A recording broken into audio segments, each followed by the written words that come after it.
It was 4 in the morning, a time when the world feels suspended in a dream. Dense, suffocating fog clung to the jagged peaks of the mountains, obscuring the path ahead.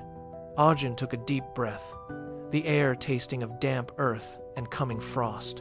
He lifted his tattered bag, its weight familiar and heavy. With a gentle touch, he pushed open the creaking wooden door. He glanced once at his mother, her face peaceful in the soft shadows of sleep. He left a small sack of flour in the corner, a final, silent promise, and stepped out into the biting cold. A single lamp flickered in the distance, a lonely star guiding him down the mud-slicked path as he left home behind. Months bled into one another. The cold mountain air was replaced by the scorching heat of a city construction site.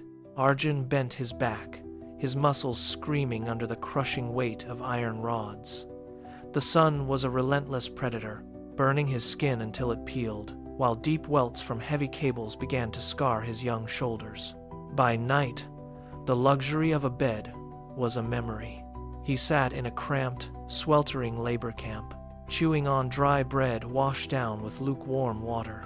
Every penny saved was recorded in a small notebook with trembling hands. In his pocket, a faded family photograph was his only sanctuary, the only thing keeping him upright against the exhaustion. Then came the monsoons. Rain lashed against the concrete jungle, reflecting neon lights in deep, oily puddles. Arjun huddled under a leaking canopy, shivering as luxury cars sped past, splashing him with the debris of a world he did not belong to. He pressed the money transfer receipts against his chest, shielding them from the downpour as if they were his own heart. Water streamed down his face, masking the salt of his tears. He was tired, broken, and alone. Yet, as he stared at the dark, unforgiving horizon, he clenched his jaw. The mountain boy within him refused to break. He would not surrender to the shadows of the city. Time is a forge, and Arjun was the steel. His frame grew hardened and lean, his movements losing their hesitation. He moved beyond the simple lifting of stones. Nights were no longer for sleeping. They were for the dim glow of a light bulb as he studied complex blueprints and mastered the iron giants of the construction yard. His eyes were often bloodshot, his body perpetually fatigued, but a steady, unbreakable resolve had replaced the desperation of his youth.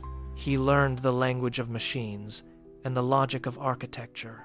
He was no longer just a laborer, he was a builder of futures. Year after year, he climbed, driven by the memory of a flickering lamp in the fog and the scent of the mountain air. Every scar became a badge of progress. Every long night a step closer to the summit he had promised to reach. Years later, on the day of Holi, a sleek car rumbled down the dusty village road, cutting through the silence of the peaks. It pulled up to a newly constructed house, white and proud against the green slopes. Arjun stepped out, dressed in a sharp suit that hid his scars, carrying a soft shawl for his mother. She emerged from the doorway, her hands trembling as she reached for his face, her tears carving paths through the deep wrinkles of time. The years of separation vanished in the heat of their embrace. Later, as the sun dipped below the ridge, Arjun sat with the village children. He pointed toward the glowing city lights in the distance. "Beyond these peaks lie more than just buildings," he told them softly. "They hold your future. If you are willing to pour your sweat into the stone, the path will emerge beneath your feet."